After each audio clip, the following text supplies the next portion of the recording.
भाग 2। जैसे ही उसने पहला कदम दरवाजे के बाहर रखा, एक काली बिल्ली तेजी से दौड़ती हुई आई। उसके सामने पल भर को ठिठकी और फिर उछलकर दूर निकल गई। गली के कुछ आवारा कुत्ते उसका पीछा कर रहे थे। अरे बाप रे, ये क्या हो गया? अब तो मेरा इंटरव्यू जरूर गड़बड़ होगा। शमशेर सिंह बुरी तरह घबरा कर बोला। वो वापस घर के अंदर पलट आया और घड़े से एक गिलास पानी निकालकर पीने लगा। पानी पीने के बाद उसकी घबराहट में कुछ कमी हुई और वो फिर से कमर कसकर तैयार हो गया। सड़क पर आकर उसने ऑटो के लिए इधर उधर दृष्टि दौड़ाई। कुछ ऑटो उसकी ओर आते दिखाई दिए। पहला ऑटो जब पास आया तो उसने हाथ देकर रुकने का संकेत किया, किंतु वो पास से गुजरता चला गया। ठसाठस भरे होने के कारण उसमें शमशेर सिंह के भारी भरकम शरीर के समाने की कोई जगह नहीं थी। शमशेर सिंह ने बुरा सा मुंह बनाया और अगले ऑटो को रुकने का संकेत देने लगा, किंतु सरदार जी भी शायद उससे खार खाकर ड्राइविंग करने बैठे थे, अतः उनकी टेम्पो भी शमशेर सिंह के पास से गुजरती चली गई। झुंझलाहट में एक थप्पड़ शमशेर सिंह ने अपने ही गाल पर मारा और तीसरे ऑटो की प्रतीक्षा करने लगा, जो दूर से आती हुई किसी महाराजा की सवारी लग रही थी। शमशेर सिंह ने उसे हाथ दिया और उसकी गति धीमी होने लगी, क्योंकि उसमें एक सवारी की जगह खाली थी। जैसे ही वो पास आया, शमशेर सिंह तेजी से उसकी ओर बढ़ा, किंतु एक साहब उससे भी अधिक फुर्तीले सिद्ध हुए और सीट घेरकर इस प्रकार उसकी ओर देखने लगे मानो उन्होंने अमेरिका पर विजय प्राप्त कर ली हो। ऑटो उन्हें लेकर आगे बढ़ गया। हे दाता, आज मुझे इतनी शक्ति दे देना कि मैं धीरज रख सकूं। शमशेर सिंह ने मुंह आकाश की ओर करके विनती की। उसी समय एक ऑटो उसके पास आकर रुकी। वो भी शमशेर सिंह की तरह जरूरतमंद थी, क्योंकि उसमें अच्छी खासी जगह खाली थी। शमशेर सिंह ने आओ देखा ना ताओ और झट से अंदर घुस गया। उसके बैठते ही ऑटो चल पड़ा। कुछ क्षणों तक शमशेर सिंह ठंडी सांसें लेकर अपना होश ठिकाने लगाता रहा। फिर आंखें खोलकर जब उसने आसपास के लोगों को देखा तो सब उसे घूर घूर कर और मुस्कुरा कर देख रहे थे। वो चकरा कर कनखियों से अपना निरीक्षण करने लगा, किंतु उसे कोई ऐसी कमी अपने में न दिखाई पड़ी जो लोगों के उपहास का कारण बनती। वो निश्चिंत होकर स्वयं भी लोगों को देख देख कर मुस्कुराने लगा। कुछ देर बाद उसने ड्राइवर को संबोधित किया, मिरेकल होटल के सामने ऑटो रोक देना, ये ऑटो उधर से नहीं जाएगा। ऑटो वाले ने इत्मीनान से उत्तर दिया और शमशेर सिंह उछल पड़ा। क्यों? लेकिन रूट तो वही है।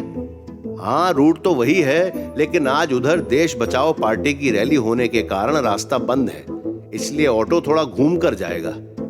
ये रैलियां तो और मुसीबत किए रहती हैं। शमशेर सिंह बड़बड़ाया। ठीक है, फिर तो मुझे कहीं पास में उतार देना। थोड़ी देर बाद ऑटो उस जगह पहुंच गया जहां से होटल पास था। वो ऑटो से उतरा और पैदल चलने लगा। उसे इस बात का आश्चर्य हो रहा था कि अब भी आसपास से गुजरने वाले लोग उसे ध्यान से देखकर मुस्कुरा रहे थे। फिर आखिरकार एक सज्जन ने उसे रोककर पूछ ही लिया, क्यों भाई साहब, क्या आप सुसाइड करने जा रहे हैं? क्या मतलब? अरे मैं तो इंटरव्यू देने जा रहा हूं। शमशेर सिंह हड़बड़ाकर बोला। फिर आपने ये टाई फांसी के फंदे की तरह गले में क्यों लटका रखी है? उन सज्जन ने कहा। क्या मतलब? मतलब ये कि आपने टाई ठीक तरह से नहीं बांधी है। इसके बांधने का एक खास ढंग होता है। अरे ढंग वंग की ऐसी की तैसी, मेरा वक्त बर्बाद मत करें और रास्ता छोड़ें, मुझे अर्जेंट पहुंचना है। शमशेर सिंह बोला, ठीक है, मेरे बाप का क्या जाता है, एक तो नेकी करो, ऊपर से बात भी सुनो। वो सज्जन बड़बड़ाते हुए आगे बढ़ गए और शमशेर सिंह भी अपने रास्ते पर बढ़ गया। आखिरकार वो अपनी मंजिल अर्थात मिरेकल होटल के सामने पहुंच गया। ये एक शानदार 5 सितारा होटल था। होटल के गेट पर लाल पगड़ीधारी चौकीदार खड़ा हुआ था। शमशेर सिंह जैसे ही अंदर प्रवेश करने लगा, चौकीदार ने उसे रोक दिया। ए भिखारी, अंदर कहां जाता है? उसने डपट कर कहा। क्या? मैं तुम्हें भिखारी दिख रहा हूं? शमशेर सिंह ने क्रोधित स्वर में कहने का प्रयास किया, किंतु होटल और होटल के चौकीदार के रौब के कारण उसकी आवाज में कंपकपी आ गई थी। भिखारी नहीं तो क्या होटल के मालिक हो? चलो फूटो यहां से। चौकीदार ने डंडा लहराया और शमशेर सिंह बिदक कर पीछे हट गया। फिर उसे कुछ ध्यान आया और उसने अपनी जेब से इंटरव्यू का कॉल लेटर निकाला। देखो ये लेटर, इसमें मुझे यहां आमंत्रित किया गया है। उसने चौकीदार को लेटर दिखाया। अच्छा ठीक है, जाओ अंदर। उसने लेटर देखने के बाद शमशेर सिंह को अंदर जाने की अनुमति दे दी। शमशेर सिंह अंदर प्रविष्ट हुआ। और वहां का वातावरण देखकर बौखला गया। किसी 5 सितारा होटल में दाखिल होने का यह उसका पहला मौका था। वो भौचक्का होकर अंदर का वैभव देखने लगा। उसका मुंह पूरी तरह खुला हुआ था और दृष्टि किसी ओर टिक नहीं पा रही थी। उसकी समझ में नहीं आया कि किस ओर से वो आगे बढ़े, अतः वो इधर उधर देखकर वहीं पड़ी एक सोफा नुमा कुर्सी पर बैठ गया। यह होटल का हॉल था और अच्छी संख्या में बैठे हुए लोग वहां गूंज रहे मधुर संगीत का आनंद ले रहे थे। शमशेर सिंह के बैठने के थोड़ी देर बाद उधर एक वेटर आया और उसने उसे सलाम किया। नमस्कार भाई साहब। शमशेर सिंह तुरंत खड़ा हो गया और उससे हाथ मिलाने लगा, जबकि वेटर भौचक्का होकर उसकी शक्ल देखने लगा था। शमशेर सिंह ने यही समझा कि वो कोई पुरानी जान पहचान का व्यक्ति है, तभी तो उसने नमस्कार किया है। वो कहने लगा, अरे अच्छा हुआ आप यहाँ मिल गए। दरअसल मैं यहाँ इंटरव्यू देने आया हूँ। आप जरा ये बता दीजिए कि मुझे किधर जाना होगा। उसने जेब से कॉल लेटर निकालकर वेटर को दिखाया। वेटर ने लेटर देखकर कहा, इसके लिए आपको 5वें फ्लोर पर जाना होगा। ये रूम वहीं पर है, आप उधर से जा सकते हैं। उसने लिफ्ट की ओर संकेत किया और शमशेर सिंह उधर बढ़ गया। फिर जब वो 5वें फ्लोर पर स्थित इंटरव्यू रूम में पहुंचा तो उसकी सांस बुरी तरह फूल रही थी। उससे गलती ये हुई कि उसने लिफ्ट की बजाय सीढ़ियों का प्रयोग कर लिया था। आखिरकार वो अपनी मंजिल पर पहुंच गया। वहां मौजूद इंटरव्यू के लिए आए दूसरे कैंडिडेट्स ने उसे आश्चर्य से देखा, क्योंकि शमशेर सिंह का हुलिया किसी भी प्रकार से इंटरव्यू देने आए व्यक्ति का नहीं लग रहा था। शमशेर सिंह को मिलाकर अब वहां कुल 5 व्यक्ति हो गए थे। वो सभी इंटरव्यू के लिए बुलावे का इंतजार कर रहे थे। एक गिलास पानी पिलाओ, बहुत देर से हलक सूख रहा है। स्मार्ट दिखने वाले एक युवक ने शमशेर सिंह को उंगली से बुलाया। जरूर भाई साहब, लेकिन यहाँ पानी किधर मिलता है? कमाल है, चपरासी होकर तुझे इतना भी नहीं पता कि पानी किधर मिलता है। उस युवक ने अक्खड़ता से कहा। चपरासी? अरे लेकिन मैं तो इंटरव्यू देने आया हूं। शमशेर सिंह ने विस्मय से कहा। हैं? I am sorry. उस युवक ने इस प्रकार माफी मांगी मानो थप्पड़ मार रहा हो। शमशेर सिंह वहां रखी एक खाली कुर्सी पर बैठ गया और अपनी बारी की प्रतीक्षा करने लगा। फिर लगभग 1 घंटे के बाद जब शमशेर सिंह की दृष्टि सामने रखे अखबार की हेडिंग उद्योग मंत्री पर एक विधायक ने चप्पल खींचकर मारी पर 25वीं बार पड़ी, उसी समय एक चपरासी अंदर दाखिल हुआ।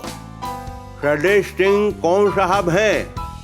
मुंह ऊंचा करके उसने होठों का प्याला बनाया। इस प्रकार उसने पान मसाले की पीक को बाहर गिरने से बचाया। मैं हूं शैलेश सिंह। एक युवक खड़ा होकर बोला। जाइए, आपको इंटरव्यू के लिए बुलाया गया है। वो युवक टाई की नॉट सही करता हुआ चपरासी के साथ जाने लगा। जब यहाँ के चपरासी का ये हाल है तो इंटरव्यू लेने वाले तो आसमान में उड़ रहे होंगे। दूसरे युवक ने कमेंट किया। आखिर ये कंपनी करती क्या है? मोटे फ्रेम का चश्मा चढ़ाए दुबले पतले युवक ने पूछा। कमाल है, क्या तुमने पूरा ऐड नहीं पढ़ा था? पहले ने उसे घूरा।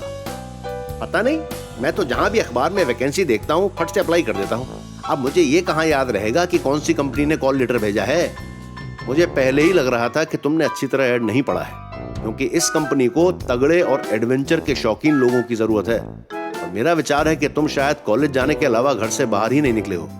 क्यों निकला क्यों नहीं हो? घर के लिए सब्जी खरीदने मैं ही तो निकलता हूँ। उंगली से अपना चश्मा सही करते हुए दुबला पतला युवक बोला। उसकी बात सुनकर अन्य उम्मीदवारों के चेहरे पर मुस्कुराहट आ गई। थोड़ी देर बाद चपरासी वापस आया और इस बार उस दुबले पतले युवक को अंदर ले गया। पहला युवक वापस नहीं आया था, जिसका मतलब था कि इंटरव्यू के बाद वो बाहर ही से चला गया था। दोबारा जब चपरासी तीसरे युवक को बुलाने आया तो उसके साथ वो दुबला पतला युवक भी था, जो अपने माथे के पसीने को रूमाल से साफ कर रहा था। कैसा हुआ इंटरव्यू? एक दूसरे उम्मीदवार ने पूछा। कुछ मत पूछ, बुरी तरह झिला रहे हैं, वो बोला और वापस जाने के लिए मुड़ गया। उसकी बात सुनकर शमशेर सिंह के पेट में फिर उथल पुथल होने लगी और उसका नर्वसपन कुछ और ही बढ़ गया। 2-3 और लोगों के जाने के बाद इस बार चपरासी ने पुकारा। शमशेर सिंह जो सज्जन हो खड़े हो जावें। जी साहब, मैं हूं शमशेर सिंह। हड़बड़ाकर शमशेर सिंह बोला। चपरासी ने उसे एक बार ऊपर से नीचे तक घूरा, फिर बोला, जाओ इंटरव्यू के लिए। शमशेर सिंह उस कमरे की ओर बढ़ा जिसमें इंटरव्यू हो रहा था। इस समय उसका पूरा चेहरा पसीने से भीगा हुआ था और टांगें लड़खड़ा रही थी। किसी प्रकार उसने इंटरव्यू रूम तक की दूरी तय की और दरवाजे तक पहुंच गया, जिस पर पर्दा पड़ा हुआ था। उसने पहले तो पर्दे पर आंखें गड़ाकर अंदर देखने की कोशिश की, किंतु जब उसे इसमें सफलता नहीं मिली तो उसने डरते डरते उंगली से पर्दा थोड़ा सा हटाया और फिर तुरंत पीछे की ओर हट गया। कुछ देर वहीं खड़े होकर उसने 2-3 गहरी सांसें ली, हनुमान चालीसा याद करने की कोशिश की और एक बार फिर आगे बढ़ने के लिए उसने अपना सारा साहस एकत्र किया। इस बार उसने पर्दा खिसकाते हुए एक कदम अंदर रखा और मिनमिनाती हुई आवाज में बोला, सर, मैं आई कम सकता हूं?